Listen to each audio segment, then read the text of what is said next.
When we hold on to grievance and pain from the past, we keep ourselves from being able to really move into our fullest expression of self. We need to practice forgiveness from the soul recovery perspective, dissipating the energy and releasing the past for good. If you're interested in this profound transformation, I invite you to join me in Colorado the weekend of June 8th and 9th to have an incredible experience with others on this same soul recovery journey.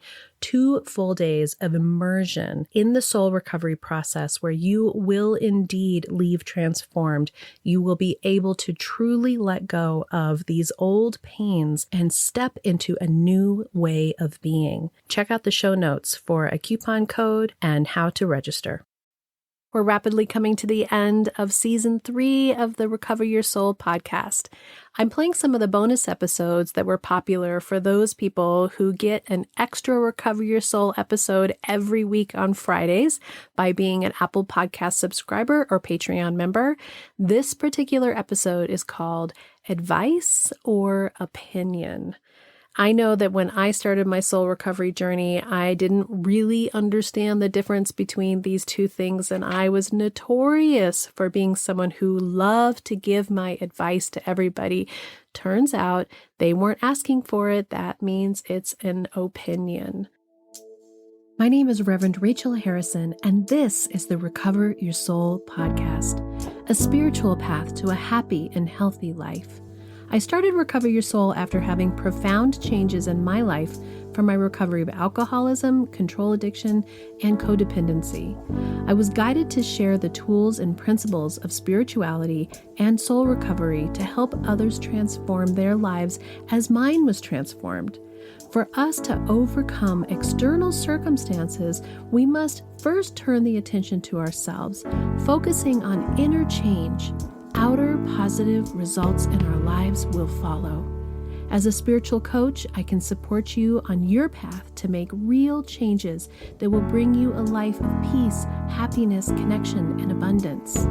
Visit the website recoveryoursoul.net to book coaching sessions, read the blog, listen to some of my original music, and subscribe to receive email updates. I think of Recover Your Soul as a community. Follow us on social media and join the private Facebook group to support each other and connect. For an extra episode each week and to support this podcast, become a Patreon member or subscribe on Apple Podcasts. Together, we can do the work that will recover your soul. In this episode, we are going to talk about the difference between advice and an opinion. Totally different things, and yet both important in our lives. But to be able to differentiate between the two so that you know when it is desired and wanted from somebody and maybe when it's coming from your own control, from your own desire for things to be a certain way. I didn't used to know the difference between opinion and advice. And it is still something I'm working on. So I want to talk about it partially because it's up in my life of being mindful in my communication with people, whether I'm giving advice or an opinion.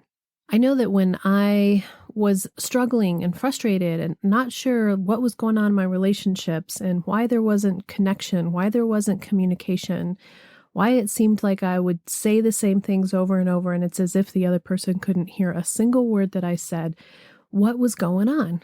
And then you have friends who come to you and they've got a lot of stuff going on, a lot of hardship in their life, and they are talking about how that is, and you want to connect with them and you want to tell them how to fix it, you want to help them.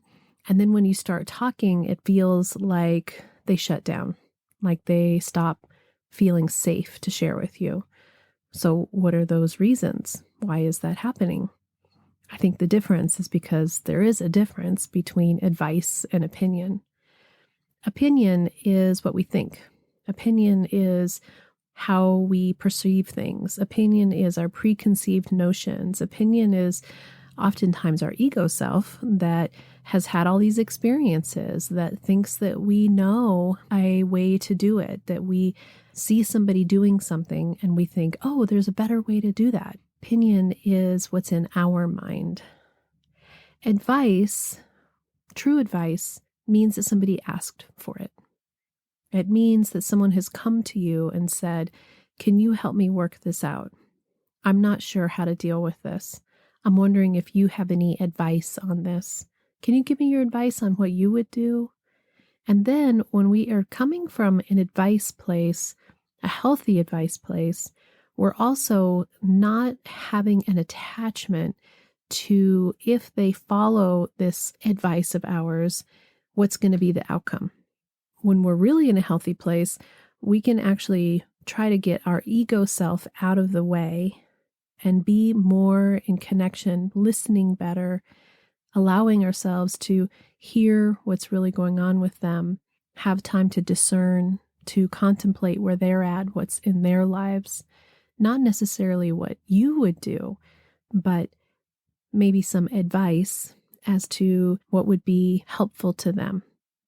And letting go of the outcome, as I just said, really letting go of, if they do this, then they will be all better. That's an opinion. Advice really means, here's what I have to say, take it or leave it. Advice also, when we're in a healthy place and coming from an open spiritual mind, is the direction of source that might be coming through you as you're connecting and really listening attentively to what's going on with them. I know when I'm in opinion mode, I am not really listening as attentively. I catch myself a lot interrupting people. And sometimes I'm interrupting them because I want to hurry up and get to this great thing that I want to say. And every single time I interrupt somebody, I think, slow down. Everybody needs to say the whole thought process that they're going through, even if it's a repeat for you, even if it feels like you've heard it before. To be a good listener, to be a good friend, to be a good confidant, to be a good partner, to be a good boss, we need to allow people to have their full stream of thought, because when we interrupt, we're cutting them off from that stream of thought. And again, this is something that I catch myself doing both professionally and socially, and I am working on it. I also catch myself professionally and socially still sometimes navigating between advice and opinion. Now, when people come to me for soul recovery, they are asking for advice from me.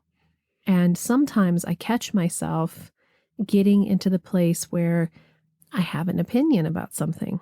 And luckily, I'm in the spiritual mindset that I can catch it, that I can have an awareness about it, that I'm catching myself having an attachment to what this person is going to do once we get off of our Zoom call.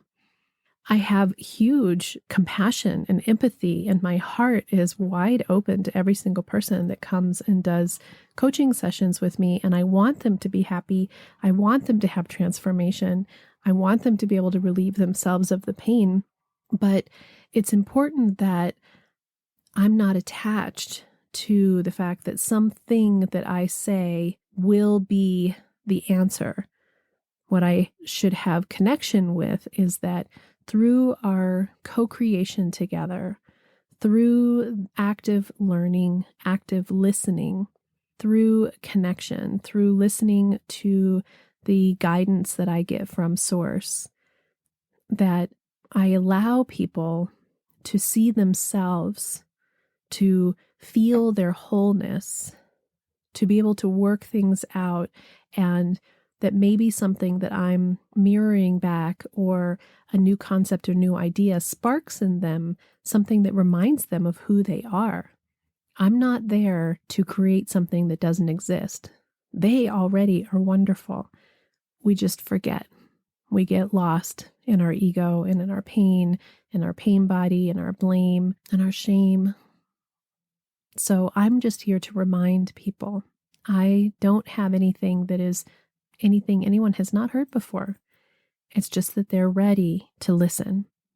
So that's on a professional level. But when I'm hanging out with my husband or I'm hanging out with friends and I catch myself wanting to insert coaching or wanting to insert great ideas or here's what you should do, I'm in an opinion place.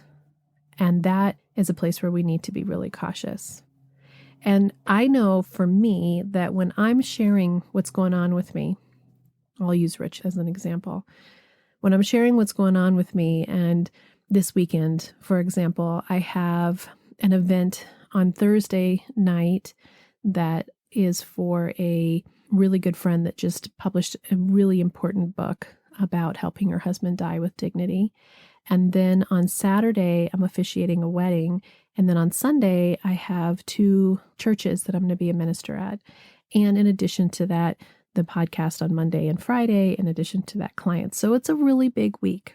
And I was just commenting to Rich that doing the podcast for me has gotten into a flow, and that I was nervous about a couple of the other events, the book event and especially the officiating event, because it's a really big deal. You want to do it just right.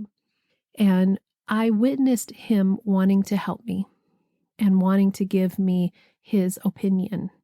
And so he gave me wonderful opinion about how I could practice and things that I could do, and maybe I should read it over. And those were great opinions. Interestingly enough, they were what I was going to do already.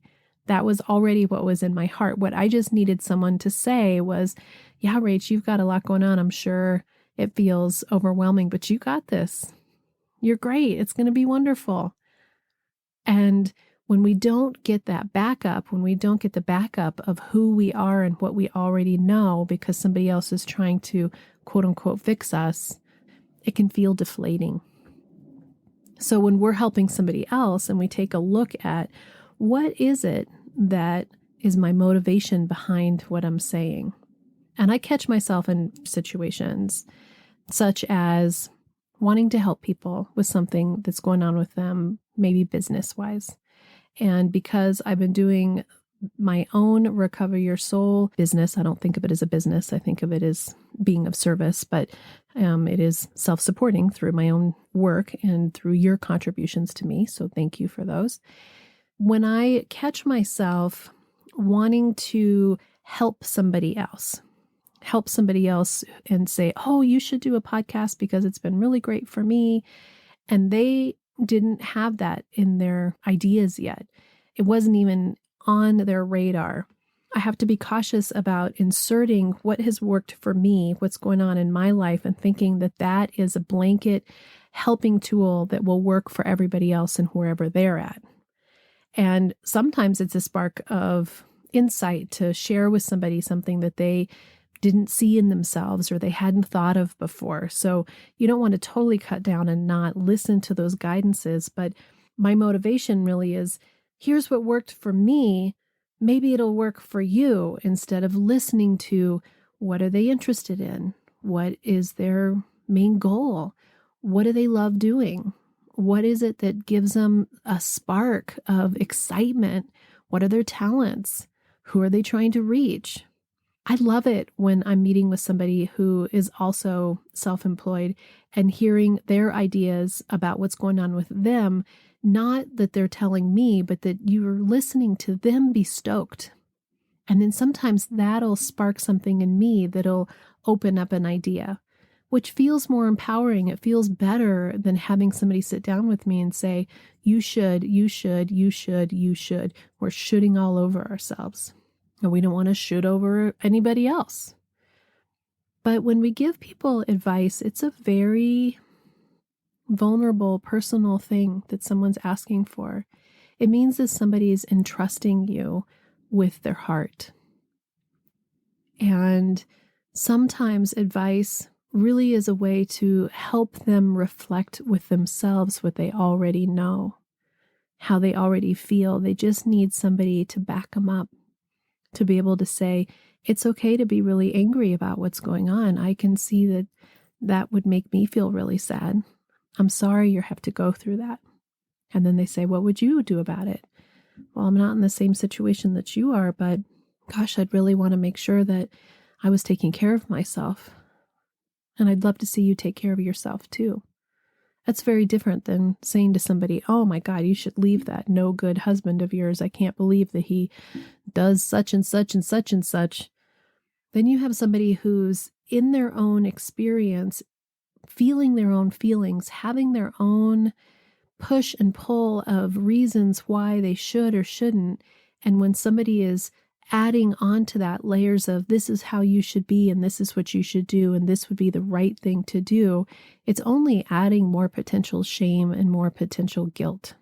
And coming from shame and guilt is not ever providing us with a foundation of trust, self-growth, self-esteem, the ability to see the value of who we are, to have the strength to navigate through any situation.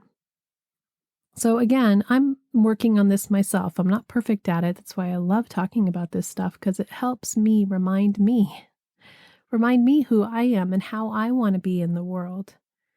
And that by being a better listener, actively listening to what somebody is saying, instead of spending that time while they're talking, trying to formulate how I'm going to fix it for them. And be mindful and aware of, are they just needing an ear right now? Do they just need love and support? Do they need somebody to remind them that they've got it? I'm here for you if you ever need anything. Those words can be so helpful to somebody. Yeah, I can tell that's really hard. You're really brave for going through that. Wow, that's empowering. Instead of taking the power away of telling somebody what they should be doing when they didn't ask you what they think you think they should be doing. So contemplate that. Think about it. When you're connecting with people and talking to people, and even when you're thinking about other people, are you thinking about what they should be doing? Or are you having empathy and kindness about where they're at, what's going on in their life, and just holding space for them, giving them prayers instead of spending your time and energy by yourself mulling over how they could be doing it different. We don't want people doing that about us. We're all just here trying to figure it out. And the more we allow each other to have the power of our own feelings, of our own decision making, and holding space for somebody else so that they can feel their own strength, the better off we all are. And our relationships are all better off. I hope this was helpful. Until next time, namaste. Are you wondering, how do I go deeper on my path to soul recovery? Or how do I support this great podcast? Well, here's how. Here's your call to action. If you're ready for real inner change and would like to work directly with me, visit the website and book a coaching session. I'm here to support you on your unique path. I'm here to help you let go of the past, to deepen your connection with your higher power, whatever that is for you, and to discover and then step forward into a happy and healthy life. You can also become part of our soul recovery community. One way is to join the support group. It's the first Monday of every month. It's by Zoom from 6 to 7 p.m. Mountain Time, and you can register on the website to get your Zoom link. Recover Your Souls on social media. Of course, there's Facebook, Instagram, TikTok, lots of ways to connect, and there's even a private Facebook group that will allow for more communication and conversation about soul recovery. There is also an extra bonus episode every Friday if you are an Apple Podcast subscriber or Patreon member. I'd also love all of the listeners to subscribe on the website so that I can keep you informed on what's going on with the podcast, the community, with me, and anything that's up and coming and new and great about soul recovery. Also, if you just take a little bit of time to give me 5 stars, a quick review, and to share the podcast with your friends and family, we're helping even more people to have soul recovery in their lives. If this podcast is providing you spiritual nourishment and inspiration, thank you for going to the website and pushing the donate button, whatever donation feels right to you. This means so much to me because I have this enormous mission of sharing soul recovery with the world, and your donations, your bookings, your subscriptions, your being part of this community is helping that to happen. Together, we can do the work that will recover your soul.